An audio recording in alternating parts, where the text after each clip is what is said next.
Good afternoon, everybody. Welcome to the Pagabo Live Pavilion, and we're just moving on now to our next session, our final speaking session of the day, which is around optimising the NHS estate. So my name, for anyone of you who don't know me and haven't been in the pavilion so far this week, my name's Tom. I'm the host of Pagabo Live Knowledge Initiative, which is a series of webinars, online content and in-person events like we've got here today. As I say, the panel is around optimising the NHS estate, meeting healthcare demands through innovation and collaboration. So what we're going to cover today is how are NHS trusts optimising the use of their estates to address the current and future demands that we have, how are they balancing out with the financial constraints, the supply chain challenges and the sustainability goals we're all bound to, and what of the much discussed new hospitals programme. All of that and much, much more to be answered by our expert panel, who I'll now get to introduce themselves, starting at the far end with Janet. Hi, good afternoon, everyone. It's a pleasure to be here, and thank you for inviting me. I'm Janet Smith. I'm Head of Sustainability for two NHS Trusts in the Midlands, Royal Wolverhampton NHS Trust and Walsall Healthcare NHS Trust. Hi, everyone. I'm Jenny Earhart. I'm Director of Finance here in Leeds for Leeds Teaching Hospitals. I was just saying I've come back to Leeds last year. And up until, for 5 years before that, I was working in Manchester. So I was involved in the new hospitals programme in Manchester and now involved in the new hospital programme here in Leeds as well. It's a different level for those of you that know the detail. But innovation kind of runs through me. One of my responsibilities now. Thank you. One of my responsibilities now is innovation for the whole organisation, so that's sort of clinical innovation type work. But I've always been really interested in financial innovation as well, and how do we run our finances as effectively and as efficiently as possible. And that list that Tom read out, if anybody was looking for a challenge, there it is, I think. So. You're supposed to solve that all today. That's what we're here for, isn't it? There we go. That was meant to be the live one, so we were going really well here. Musical microphones. Hi, everybody. Thank you very much, Tom and Ben, for inviting me. My name's Eamon. I'm the National Clinical Director for the new hospital programme. I'm a nurse by background. I've been a nurse for 35 years in critical care, both in the NHS and the military. For the last 8 years, I've been an Executive Director of Nursing in the Marsden and Royal Berks and other places, 2 years in NHP. And I think I just kind of I was reflecting. I was here last year and we were a bold and ambitious programme and it was very exciting. And coming back this year, it's utterly different. The new hospital programme is completely different. We are a funded programme of £15 billion. We are building lots of hospitals through our Hospital 2.0 suite or system, which I'll talk about. And we really need to work with you, and we really are really up for collaborating and working differently with industry partners. We can't do this on our own. It's a really exciting time. We want to, I guess, prove and work with you to state that, you know, the NHS and health infrastructure is not a black hole. This is actually about promoting UK growth and UK jobs and working together to achieve that. Excellent. Well, you'll be pleased to know I'm 3 of 3 for not getting people to sit in the order they are on screen. So that's a bad form from me to start off with. In fact, we'll start with you, Eamon, because you sort of alluded to it a little bit there. But it'd be really interesting to get from you a sort of a current state of play of the NHS and how that's playing out in terms of its estate. Yeah, sure. It's probably no secret that the state of some of the NHS estate is in a state of emergency, frankly. And that was kind of laid out in the Darcy report. It wasn't actually in the Darcy report, but if you dive into it, and you're a bit of a geek like I am, in the appendices, there's a slide deck. And in that slide deck, which is all in open source, it shows the gap of capital investment for the NHS in comparison to the EU and the EU plus the Nordic countries. And that gap is in the region, over the past 10 years, of capital investment of around about between 30 and 50 billion pounds. So that's the kind of look what you could have had, the theoretical gap. The real gap is we've built less gross internal area, kind of square meterage of healthcare infrastructure in the last 10 years than we did since the inception of the NHS.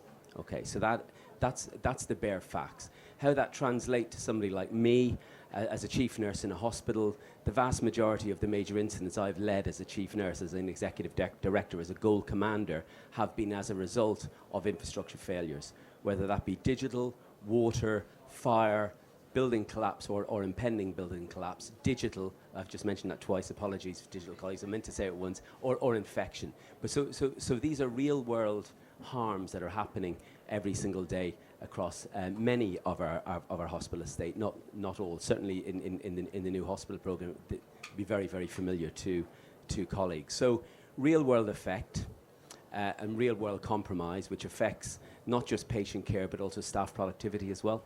So we know that by kind of investing in infrastructure, we can not just improve kind of the patient experience and patient outcomes, but also staff experience as well. And there's an inextricable link between staff experience and patient outcomes. So yeah, that's a quick kind of run through from my point of view. No, thank you very much for that, Eamon. So, I mean, it's fairly clear from what you've said just there, NHS is in need of real strategic investment, but the disconnect there is that funding still remains limited. So we'll go to you first on this one, Janet. How are we approaching that problem in reality? How are you seeing that problem play out in real time? Yeah, in real time. And everyone here from the NHS, and of course my colleagues here, would agree that there is also a huge backlog liability associated with NHS estates. So in the Black Country, we're pulling together our infrastructure strategy, and every ICSS has been asked to do that. What we're doing at the moment is really looking at, in a pragmatic way, which of these properties that we currently have are what we call core properties that we really need to retain. And then looking at what we call flexible property. Flexible in the sense we could get rid of it, maybe we could reconfigure it for something else. And there is what we call the tail properties. So those are the ones that are not actually required, that can be gotten rid of.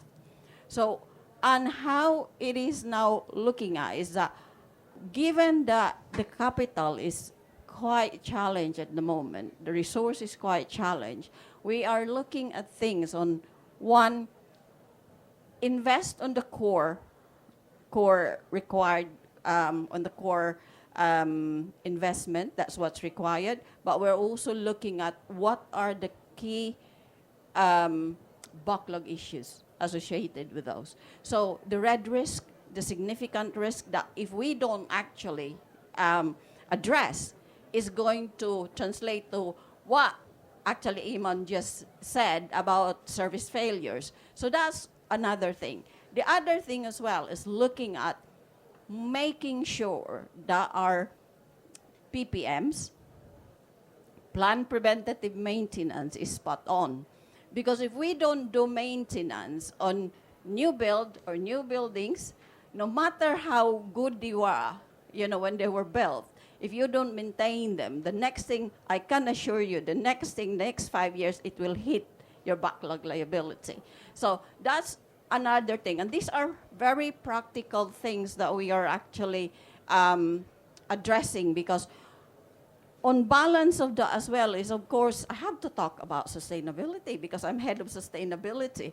So balancing that as well with the requirement for sustainability, balancing the requirement of actually decarbonizing our heat system, decarbonizing our estates, and balancing that if you actually breach your UKREiiF allocation, you do get penalized as well. And the trajectory is allocation, the trajectory is downward, which means that if you don't address your energy issues, that means your penalties, the trajectory is going up. So those are the practical things that, and resources is always an issue. But what I always say is that start with your business as usual. Look at what you're doing now. And that makes actually a lot of difference, rather than just looking at what's missing, but looking at what you can do with what you already have. Yeah, I mean, building on that, Janet, for us, the element of our estate that's covered by the new hospitals programme is about 30%. So we've obviously got 70% therefore that's, actually doesn't have a significant infrastructure investment kind of plan on it. So that limited funding is really challenging. We've done some work recently and shared with government about how do we do alternative financing, because I think it's not really an elephant in the room, is it? Let's face it. We can all kind of work it out. So, how do we actually, as a country, afford to continue to have the infrastructure that's necessary? And John is absolutely spot on that. We need what's necessary. We know our estate is too big and not as efficient as it could be, but we do know that we haven't got the funding to keep the core or replace the core. For me, obviously, sitting as a finance director, making that business case on a revenue basis is tricky as well. So, what the cost of that capital over the long run, that's going to be challenging. But I don't see there's anything to do but rise to that challenge, and how we do that. And then, as mentioned in the previous panel, obviously the spending reviews coming up. I think a lot of us are hoping for. It sounded like the two chief execs had a bit more knowledge than I do, that we will see a long-term kind of settlement, and how that plays through. I guess how that sits at a local level as opposed to a national level, and then coming in kind of, because sometimes it comes in kind of tiny little packets, and it's not necessarily that box doesn't fit what we actually need, and those sorts of things. So trying to, if we can get away from that and into that longer term and more flexible kind of settlement, that would be really helpful. So we'll come back to you on supply chain side of things in a moment, Jenny. But I just wanted to touch on, obviously, Janet, you're head of sustainability within your role. The NHS is aiming to become net zero, but it's reliant on a grid that isn't net zero. So how can we sort of square that circle and get that right? At the moment, you're right. The grid is not actually net zero. And when you buy what they say 100% renewable, so which costs a bit more, I think everyone would agree, cost a bit more. But then at the end of the year, when you actually look at your carbon conversion, you're shocked that, oh, it's the same as the dirty one. So why am I actually, bending my back, trying to buy 100% renewable when it doesn't provide me any benefit? And, with directors of finance, of course, would be saying, you know what, why are you adding more into the revenue pressures by going that way when it doesn't deliver a benefit? And that's quite tough thing to do as well, tough thing to decide. The other thing is that the reality with the net zero agenda as well is decarbonizing your estate means electrification. And as we know, electricity is actually quite expensive versus gas. And also the supply at the moment, the generation is not on par with demand. So there are a lot of issues there. But the most difficult one is that I think a few years now, people, when the air source heat pump thing hit the whole market, oh, this is the best technology for reducing your carbon emissions. So everyone bought air source heat pumps, which then added into a kind of a false demand, and all the prices went up. So that was a pressure as well for projects that we were trying to do. But now the other side of the coin is operating them cost more than gas, and that's where the pressure as well. So there it is a fine balance between whether you wanted to be right at the door and say, yes, I'm net zero, or you'd like to actually do a really good, well-planned stroll in the park, but still reach net zero in 2040. But you don't, you're not the pioneer, or you're not the trailblazer. But actually, by the end of it, technology developed. The development of technology is actually really fast at the moment. They're even talking about fusion energy. Little reactors you can put in your site. So what I'm saying here is that technology is developing so fast that you need to really think about how do you transition your estate from where it is now to net zero, and how you're bringing in technology that is actually relevant and really useful for your estate, because you cannot bring technology in and then you have to do a suite of improvements in your estate that it becomes unaffordable. So it's about really making that conscious choice of how you're gonna invest that limited amount of resources. And I think limited resources will become a common theme as we talk about this throughout the session. We'll go on to we're going to move to supply chain now with you, Jenny. Is the supply chain that we currently have, is it robust enough? Is it resilient enough to get us to where we need to be? It's a great question. There's lots of work, obviously, particularly around the new hospitals programme, around kind of modern methods of construction and those sorts of things. I think there's a bit of me going, this remains to be seen. I think the difficulty of the funding stream means, is it reasonable to expect contractors to invest to build that supply chain resilience because we're not able to say, yeah, here's the money, let's crack on. So it's kind of a bit chicken and egg in a sense. I think the collaboration with suppliers is really key. We might know what we think the right answer is, but actually the innovation in the market is the thing that will really help us get to the right answer. So the new Procurement Act and all those sorts of things, a different set of rules, but actually I think potentially helpful in the sense of we can have better conversations with the market before we kind of really draw up a spec. So then we can draw up a spec that actually responds to what the market's asking for. And this is in anything, it's digital, anything, rather than us drawing up a spec of we've built a beauty, or we're asking for a unicorn that can fly, helping us write that spec so that it does talk to the market and therefore to the supply chain, I think is the way through this. Because I think, it's not reasonable of us to say, well, why isn't the supply chain resilient? Well, because we haven't put the money in, we, the public sector, haven't asked for the supply chain to be resilient and built that resilience, in a sense, from our need, if that makes sense. I guess we've got our commercial lead for the new hospital programme in the audience, but I'm sure she can talk about this much more eloquently than I can. But I guess the new hospital programme, Hospital 2.0, is intrinsically different to historic mechanism of one hospital or two hospitals going independently. So we've got the economies of scale to really give the supply chain confidence that we're doing this at scale, and we're doing it. It's an enduring capability as well. It's not just kind of one or two, it's actually 10, 15. But I'm sure Emma can kind of talk a lot more about that than I can. So that's probably one of the USPs of NHP, pardon all the three-letter abbreviations. I've got it up on screen. You can talk us through it now if you like. Oh, great. Okay, there you go.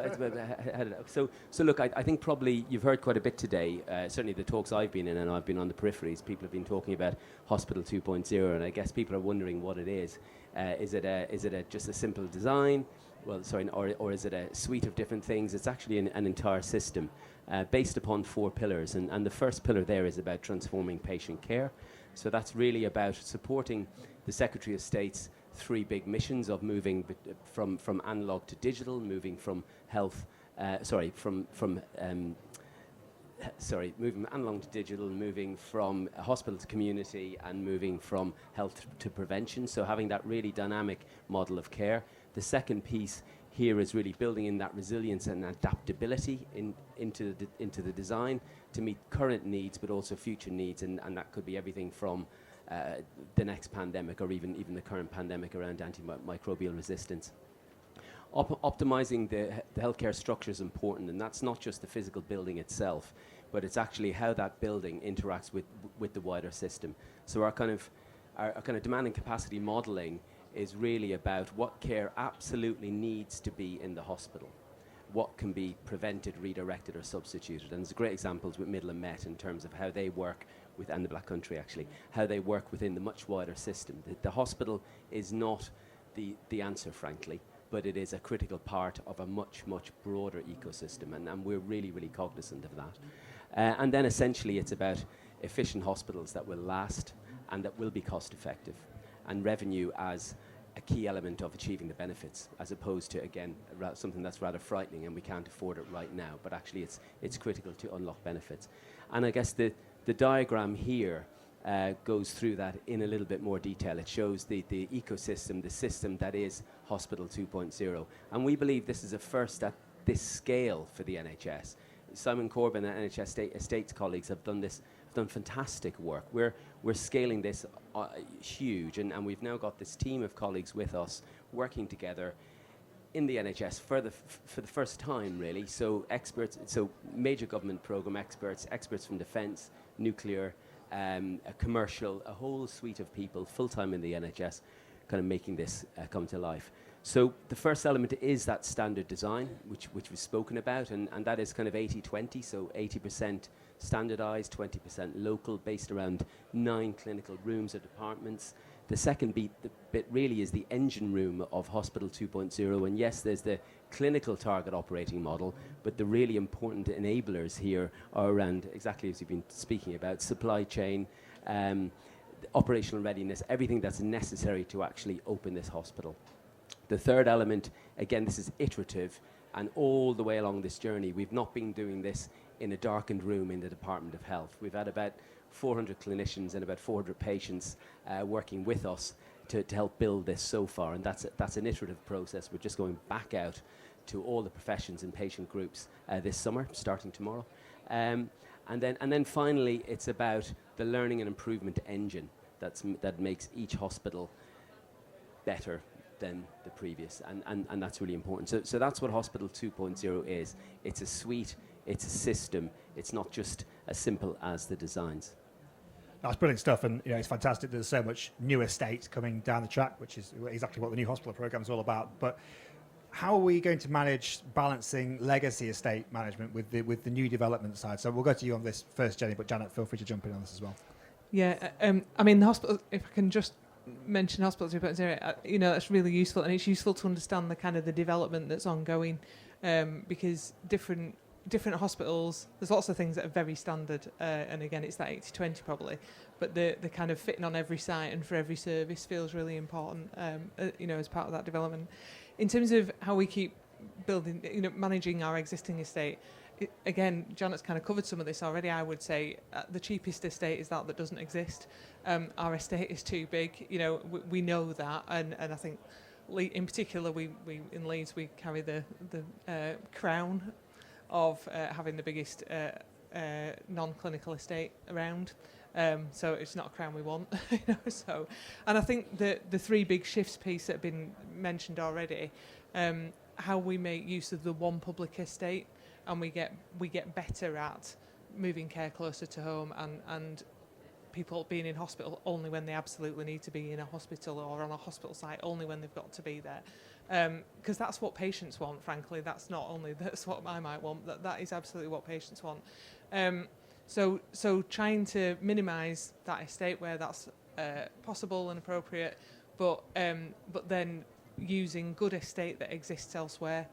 We know, again, in the Leeds example, we know there's good public estate and some good health estate within that we could make better use of, the clinical models to make that happen, the technological advancement that we're doing, but that still feels quite new.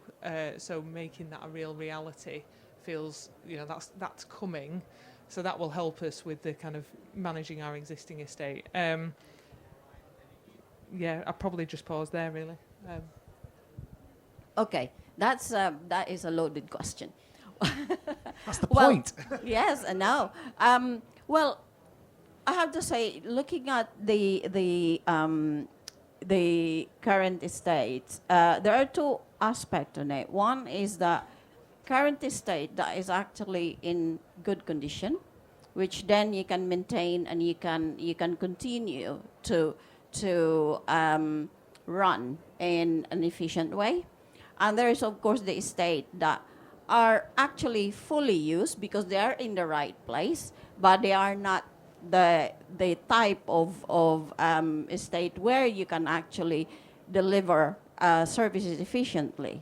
So then the question, a big question there, and this is all about the pragmatic approach, is that do you actually continue then to refurbish or retrofit that building rather than actually knocking it down and building new? Because sometimes there is a tendency actually to say, oh, the bones is still okay, it's still good. Let's just retrofit it or, refurbish it. But it's about good use of, because now it's not only about having a really nice estate or nice building. You need to make sure that that building is net zero, for one. If you're building new, it has to be net zero. And the other thing, of course, is climate resilient. If those two things, so climate resiliency, net zero, and fit for purpose, those three things, if that building could not actually satisfy that, then it's better for you actually to get rid of it. Because the last thing you want to do is you build new, and then 2 years down the line, you need to retrofit it to make it net zero or climate resilient. So that's how we are looking at our retained estate, and looking at it in a very pragmatic way. Does it actually deliver? Will it deliver the right services and the right efficiencies in the future?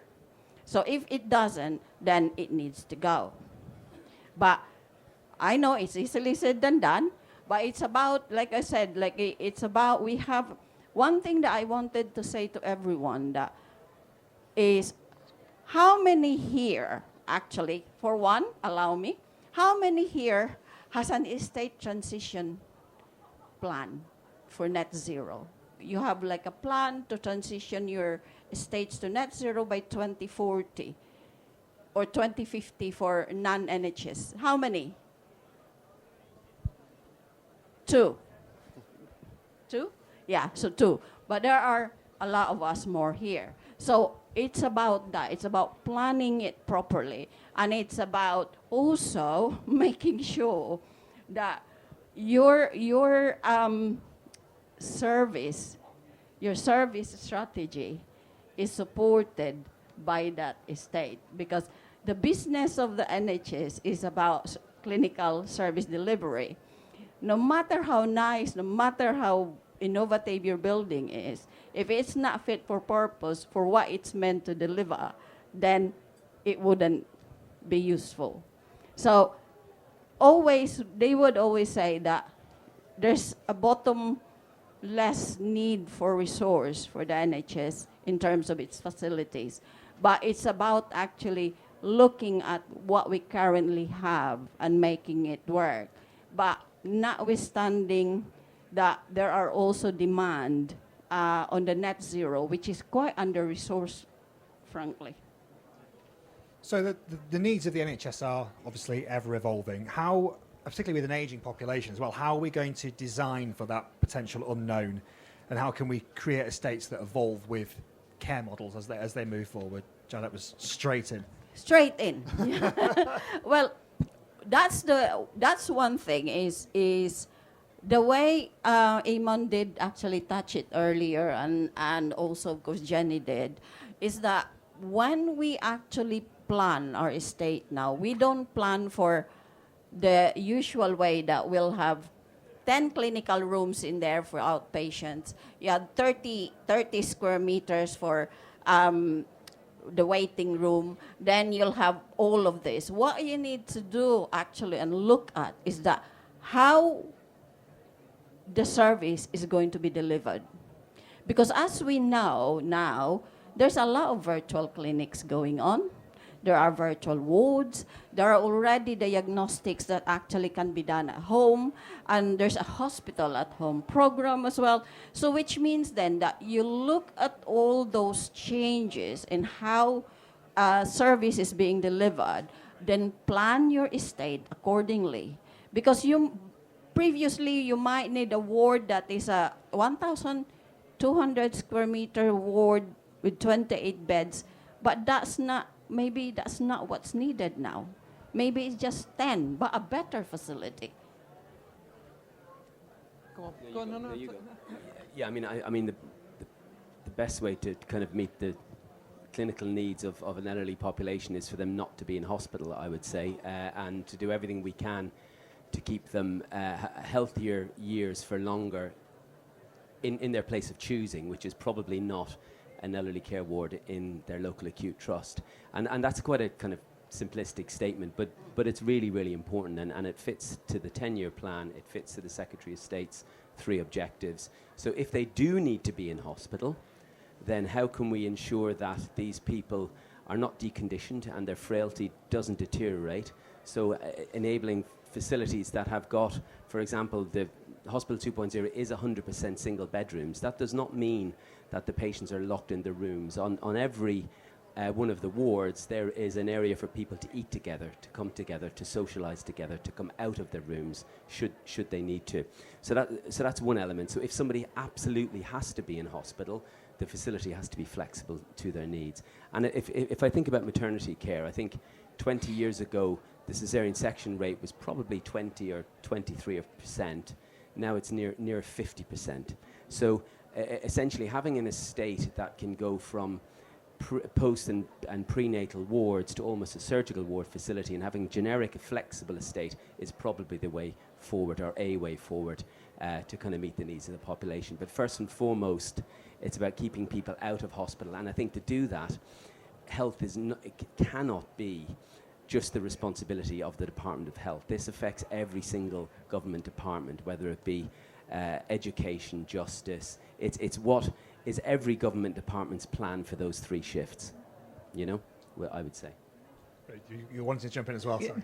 just a little bit. I mean, yeah, building on what others have said, it's not totally unknown, and I think that's what you're saying. You know, it isn't that we can't see anything of the future, but we can't see 40 years hence. You know, so building for what we know and what it looks like, and what that feels like is more of the care closer to home, as best that's possible, but also more specialist care. And it's sort of, for me, it's kind of splitting in a sense, splitting those things up. I'm building the flexibility into the buildings, and I know, you know, there've been designs I've been close to in the past where, you know, it's a ward now, but it's built such that operating theatres could go into that same physical space. So it's that kind of, you know, how do we not over-engineer it and make it really expensive, but actually how do we, as best as possible, build something that's as flexible as possible, like that example. So. Well, as the son of a man who works in NHS estates, I know that it wouldn't be the NHS without compliance and regulatory pressures. So how are estates evolving to meet safety, sustainability and health standards? We'll go you first on this one, Jenny. I mean, the big one that's really tricky at the minute, as lots of colleagues will know, is Building Safety Act, and sort of probably between 6 and 9 months added onto any programme at the minute for buildings, high-risk buildings. And you can totally understand why that was brought in. I think I'm not answering the question here, because I think the challenge is the system hasn't been set up for the volume, and so we need those different bits of government to actually work together better, in a sense, and say how do we actually move those things through more quickly. We'll all have, you know, anybody in the NHS would have a live example of, oh crikey, I wish I was able to do that and I was ready, but I can't do it. Because I'm waiting on approval. So I think that's probably the single big one. The other one, I'd go back to procurement and the Procurement Act. But as I say, I think in general, there's lots of bedding in to do, but in general, I think that's a positive, you know, in terms of us working with that. But, yeah. For those who were counting, that was 33 minutes and 50 seconds before we got mention of the Procurement Act, which isn't quite as quick as we got earlier. So well done for keeping it out for so long. Eamon, were you wanting to add to that, sorry? Well, I think Doug Baldock, our technical director, has just escaped actually, but he could talk about the Building Safety Act in a great deal of detail. And I'm certainly not an expert in that, but you have to embrace it and welcome it, and it's there for a reason. And you know, there's no kind of shortcuts. I think what we are actively engaging with that regulator to see what can we do at scale with Hospital 2.0, with the 7 RAC hospitals, what can we do? But not to shortcut it, but to actually help make it work for the NHS estate. But yeah, I mean, it's obviously a massive but important piece of legislation. Janet, anything you want to add briefly before we go to audience questions? Yeah, actually, that's really a good point, that we do need to look at it, study it, and how it actually impacts on what we do moving forward, and that includes, you know, our supply chain. How do we actually bring them as well in the with the Procurement Act and all this thing? Someone did tell me, my procurement director said, Janet, it's not easy. We used to do 7 piece of paper when we do procurement. Now it's 16. So that's not very easy. But what I'm trying to say here is that it's not when you're looking at regulations, when you're talking at statutory standards and all that stuff, regs, there's a lot of them actually. So there's health and safety, there's fire, there is even on waste, clinical waste, there is the simpler recycling and all that thing. So all of those things needs to be considered when we actually plan for new facilities, and also when we look at our current estate. And I think one thing that is actually key to that is having knowledgeable, skilled, and trained people. Because I think in any discussions when it comes to estates, it's the skilling up or reskilling and upscaling, whatever you call it, is the training of the staff on legacy for new young people that coming into estate. You need to train them on legacy systems, on legacy building equipments and all that stuff. And at the same time, the current staff now needs to be trained on those AI-driven systems, the new variable motor stuff that's being put in. So that's actually one of the key challenge when it comes to regulations and statutory standards when we actually comply with them. Because if our staff actually is not trained on them or don't know how to tackle them, to maintain them, to respond to it, then we can't expect them to actually deliver things up to standard. And that is key, which is not, talk about at all. Brilliant. Well, thank you very much to our panel for everything so far. I anticipate we may have a couple of questions from the audience, so I wanted to make sure we got the opportunity for those to come in. If we have any, please feel free to raise your hand, and Ben in his very fetching Pagabo gilet will come and bring a microphone over to you. Wow, look at that. How could we hear, guys? Not a single question. Right, well, I've got one for you to wrap up with. So there are a lot of ministers knocking around here at UKREiiF this week, and I know from personal experience that the lifts in the Royal Armouries aren't particularly reliable. So if you were to be stuck in a lift with, let's say, Sir Keir Starmer, for example, this week, what's the one thing you would say to him about the NHS estate and what needs to be done with it? Go with you first, Eamon. Well, No pressure. I was actually stuck with Keir Starmer. All right, show off. And it was actually, and it's a long story, but I'll make it really short. And We've got around 6 minutes until the okay. What I said to him Pavilion turns first into of a all pumpkin, was, so. I thanked him for putting the new hospital programme in the manifesto. That's the first thing I said to him. I said thank you. The second thing I said to him was, investing in health infrastructure directly supports UK growth in your mission of this government. And that was it, basically. Then he was gone.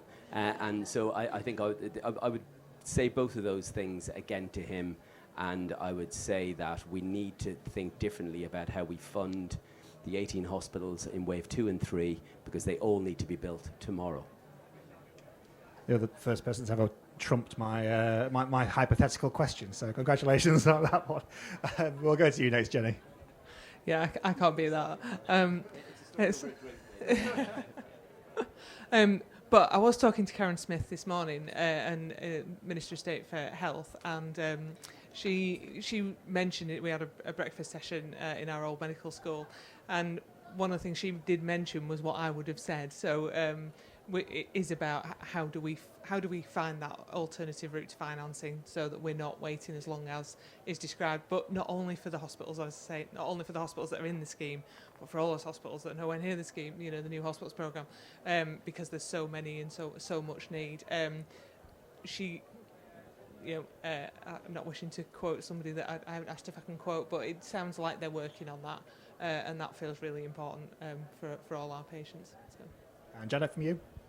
For me, it's a bit of a departure. What I would be asking him is that I would say that since 1978, the NHS has been trying to government has been trying to actually reform the NHS, but it's always on a short-term basis. So what I would be asking him is actually, can you actually take a look at what you've done recently and then look at what should be done in a practical, well-planned basis?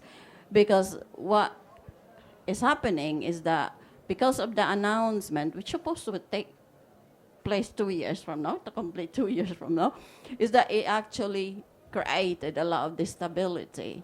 And at the moment, the NHS can't afford that. And that's what I'm going to tell him.